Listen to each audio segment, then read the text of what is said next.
আসসালামু আলাইকুম, সেলিম এগ্রো লিমিটেডের পক্ষ থেকে আপনাদের স্বাগতম। আজকে আলোচনা করব আপনার পুকুরে মাছ মারা যাচ্ছে।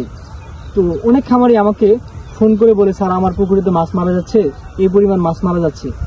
তো আপনি যখন পুকুরে মাছ মারা যাবে তখন আপনাকে সতর্কতার সাথে মাছ চাষ করতে হয়। এটাকে আপনারা সবাই জানেন, অনেক খামারি এটা সতর্কতার সাথে অবহেলা করে, অবহেলার কারণে কিন্তু মাছ মারা যায়। আবার দেখেন, আপনি পুকুরে মাছ চাষ করছেন, হঠাৎ করে একজন আপনার পুকুরে কি করছে, সন্ধ্যার দিকে কিংবা রাতের বেলায় আপনার পুকুরে হচ্ছে বিষ দিয়ে দিচ্ছে, সেই ক্ষেত্রে কিন্তু মাছ মারা যেতে পারে। তবু ওইসব লোক হচ্ছে ভালো না, যেসব লোক আপনার হচ্ছে একটা ক্ষতির সম্মুখীন করবে, আপনার বিনিয়োগ নষ্ট হয়ে যাবে। তো আপনাকে ক্ষতির সম্মুখীন করে কিন্তু একজন মানুষ আপনাকে ক্ষতি করবে। তো ওই জায়গা থেকে আপনাকে দূরে সরে থাকতে হবে। তো আবার দেখা যাচ্ছে যে আপনি একটা 60% মধ্যে একটা পুকুর আছে, ওই 60% পুকুরের মধ্যে আপনি 20,000 মাছ চাষ করছেন কিংবা 30,000 মাছ চাষ করছেন, সাপোজ ধরেন 30,000 মাছ চাষ করছেন। এখন আপনি যদি ওই পুকুরে যদি 50,000 মাছ দেন, সেই ক্ষেত্রে কি আপনার পুকুরে কি হবে, প্রচুর পরিমাণে ঘনত্ব সৃষ্টি হবে।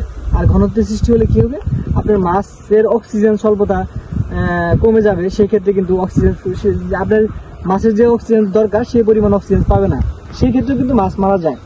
সাধারণত আমরা এইভাবেই বুঝি যে আপনার খাদ্যে, যেমন হচ্ছে যে আপনার পুকুরে যত পরিমাণ আপনি যে 30,000 মাছ চাষ করছেন, এই 30,000 মাছের মধ্যে আপনার দেওয়ার দরকার 30,000, আপনি দিচ্ছেন 50,000। আপনার খাদ্যের পরিমাণ দেখবেন হচ্ছে যে খাদ্য লাগবে ধরেন প্রতিদিন হচ্ছে ধরেন সাপোজ 1 বস্তা লাগবে, আপনি দিলেন কি করে 3 বস্তা ঢেলে দিলেন। মানে আপনার প্রচুর পরিমাণ টাকা আছে, অর্থ আছে, সেগুলা কি হলেন, বিনিয়োগ করলেন। আসলে এইভাবে মাছ চাষ করতে হয় না, কারণ হচ্ছে যে আপনার একটা সঠিক লাইন, সঠিক পদ্ধতিতে মাছ চাষ করতে হয়, নাহলে আপনার বিনিয়োগটা নষ্ট হয়ে যাবে, আপনি হয়তো লসের সম্মুখীন হবেন। এইভাবে আপনাদের বিনিয়োগ চলে গেলে, একজন খামারির যদি বিনিয়োগ চলে যায়, সেক্ষেত্রে কিন্তু সে অনেক কষ্ট পায়। কারণ হচ্ছে যে তার অনেক কষ্ট করা একটা বিনিয়োগ, এই বিনিয়োগটা যদি সে নষ্ট হয়ে যায়, কিংবা হচ্ছে যে মাছ চাষ করলো, মাছ চাষ করার পরে তার অর্থটা সঠিকভাবে কাজে লাগাতে পারলো না, অর্থটা হচ্ছে চলে গেল, নষ্ট হয়ে গেল, কিংবা আপনার হচ্ছে যে কি দিন শেষে কি হলো, আপনার একটা ক্ষতির সম্মুখীন হলেন।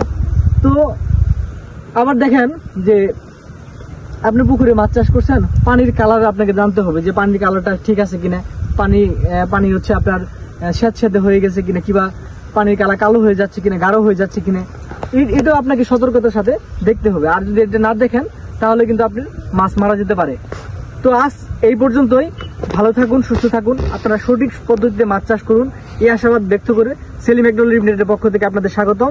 আসসালামু আলাইকুম।